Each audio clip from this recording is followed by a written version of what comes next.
Well, good afternoon and welcome to the LeCom Health Challenge Media Day for the Web.com Tour event coming to Peak & Peak Resort where we are here in Finley Lake. I'm Kevin Sylvester and I'm joined by the head golf professional here, Dwayne Randall. Dwayne, first of all, Media Day today, some challenging conditions for the media participants. It was some tough golf out there. Yes, needless to say it was. We started off the morning. We were scheduled to go at 8 o'clock, had to delay due to an inch of rain leading right up to 8 o'clock this morning. So held the golfers off till 9:30. So we were able to actually get out and play a little bit of golf. And to make matters a little worse or more challenging, as you well know, fog rolled in and delayed, basically vision got a little difficult out there. Maybe seeing a little more than 50 yards became quite difficult. Yeah. See, the course, I think is pretty difficult as it is. And then going by, I hadn't played here in probably 10 years, shame on me, but trying to go on memory and the diagrams in the card, like, okay, we think we need to hit it out this way. But right. You know what? It was kind of fun that way, too. Well, that's true. It takes some of the pressure off. It's like, hey, if you hit a good shot, you were just aiming in that general direction, Yes. So as long as it's fun, and that's really the key for most of us that go out and play. It's just having a good time, and it seemed like everyone that did play did have a good time. Yeah, no, it certainly was, and I was impressed, too, the way the course handled the water. Obviously, for the golf tournament, if you had a rain event like that, the crews would get out there and, pump water out of bunkers. But given what you had in such a short period of time, it's not what they're having in New Orleans with the Zurich Classic, but exactly. The golf course handled it pretty well. It does. It's a great course to begin with, first of all. Our superintendent does a great job managing those type of things. And as you mentioned, in the effect, something like that was to happen in tournament week. It's what we would say all hands on deck. We have contingency plans for any kind of weather that may roll through. We're hoping that, of course, 7 days of great, beautiful weather here in Western New York, tournament week, the 4th through the 10th. But yeah, they did what they could this morning, made it playable to at least allow people to get out and see the golf course, some that maybe haven't seen it in 10 years. All right, we're going to have a look at the golf course, too, coming up here on this, if you will, press conference pregame show.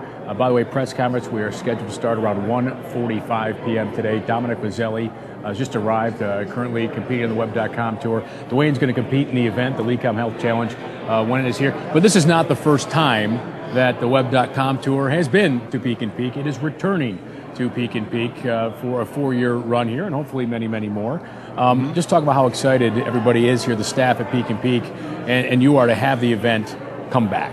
Well, first of all, I can tell you that I started my first year here at the resort the year after we didn't have the event.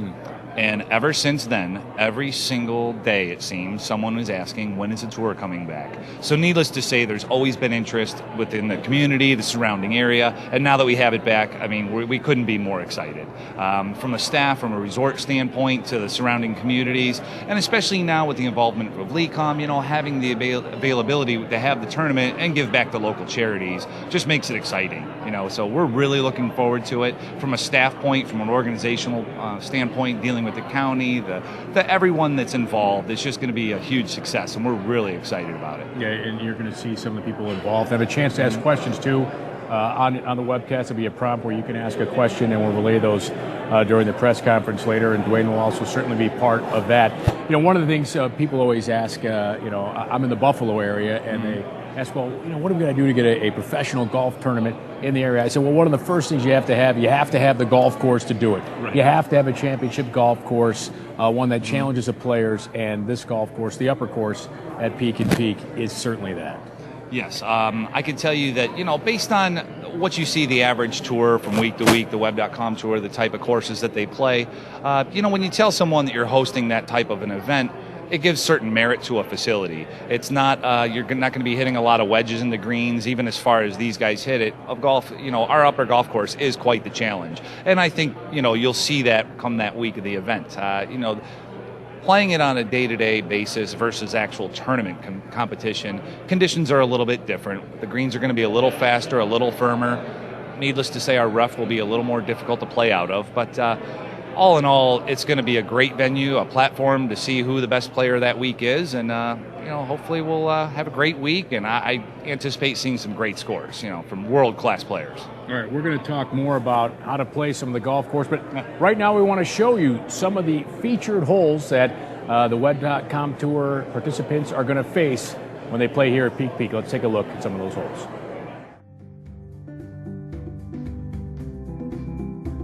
The fourth hole is one of the signature holes at the Upper Golf Course.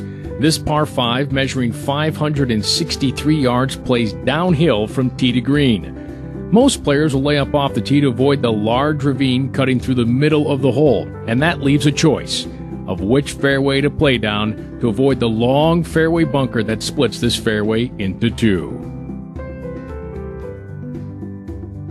The 12th is a picturesque downhill par 4 measuring 345 yards.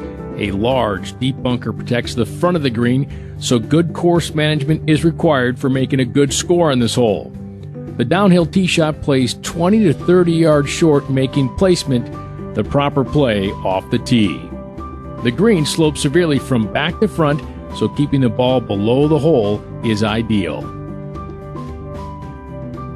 The 16th is a dog-leg left par 4 measuring just 330 yards, but don't let that fool you. You need a well-played tee shot down the right side to open up the approach to this multi-level green. Pay close attention to the hole location and choose the right club to find this green. A poor second shot can leave the most challenging putt the upper course has to offer. All right, a quick flyover of a few of the holes. I want to talk to Dwayne. And I know we don't want to give everything away on how to play these holes because Dwayne is going to participate, compete in the event, which, well, first of all, how excited are you to compete with the Web.com Tour event? Because you are an accomplished player in the Western New York PGA District. On a club professional level, yes, I can kind of hold my own against most of the fields. And, it's very exciting, mixed emotions. It's not only am I fortunate enough that I get to play that week, I'm also going to be working that week. So, it's like I said, very exciting. I can't wait, to be playing against some of the best players in the world. I mean, it's just, how could you not be excited?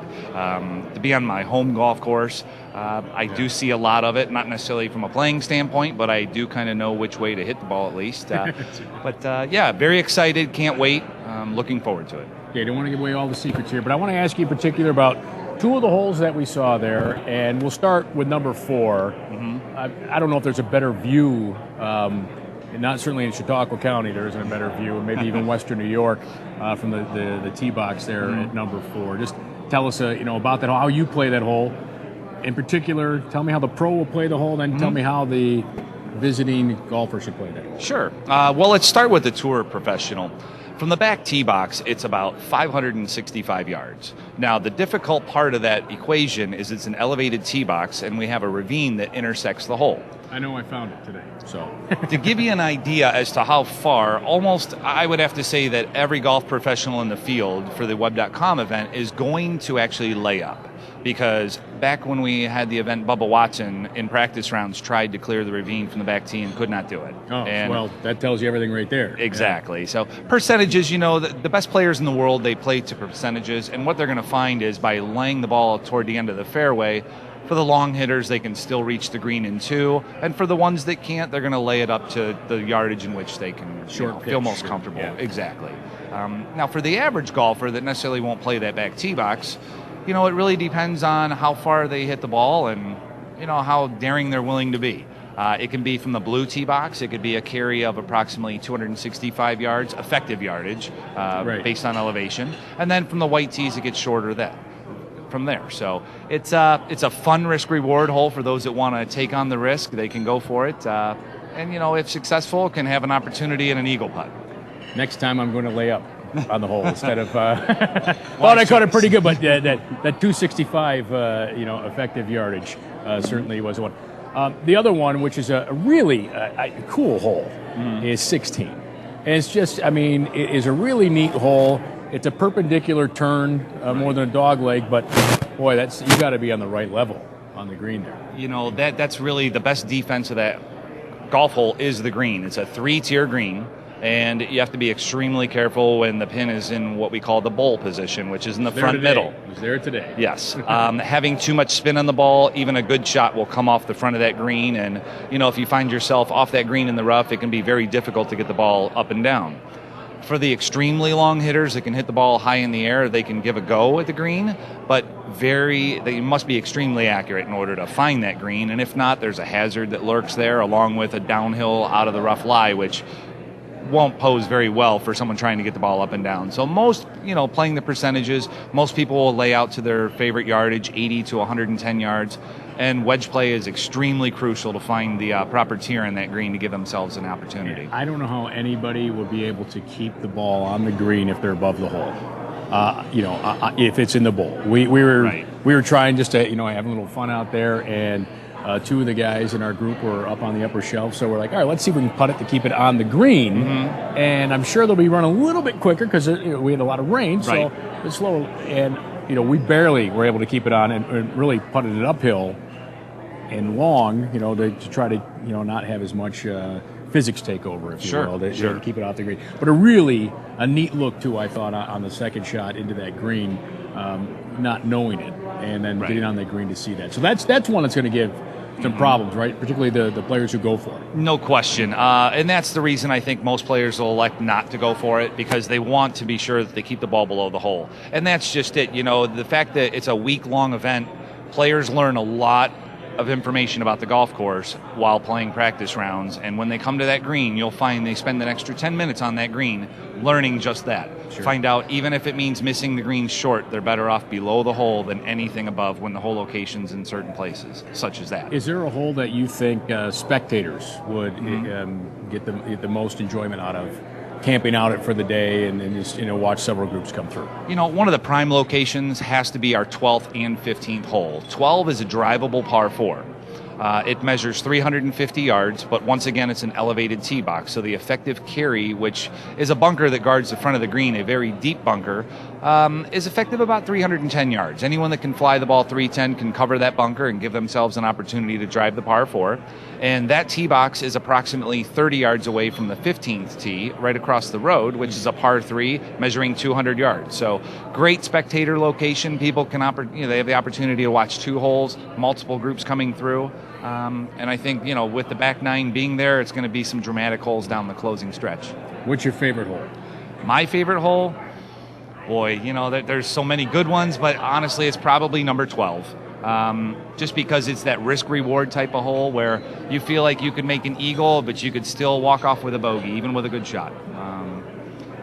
The key to number 12 is really the hole location. Yeah. If the pin's in the back and you come up short in that bunker, it's one of the hardest shots in golf, the 45, 50-yard bunker shot. So one of my favorite holes. Yeah, it is a neat hole. I had a chance to get that one in today, too, and I went for it from where the blue tees were, and luckily was short of the bunker. Ah, nice. Because the pin was up front today, and I still think that would have been a pretty difficult shot. Well, Dwayne, thank you for the overview. It's great to have you here. It's great to have the Web.com tour event back here. The press conference is coming up here shortly, but in the meantime, the Web.com tour has been here before, and some of the stars on the PGA Tour now remember playing here. We'll show you some of that, and then the press conference will get underway.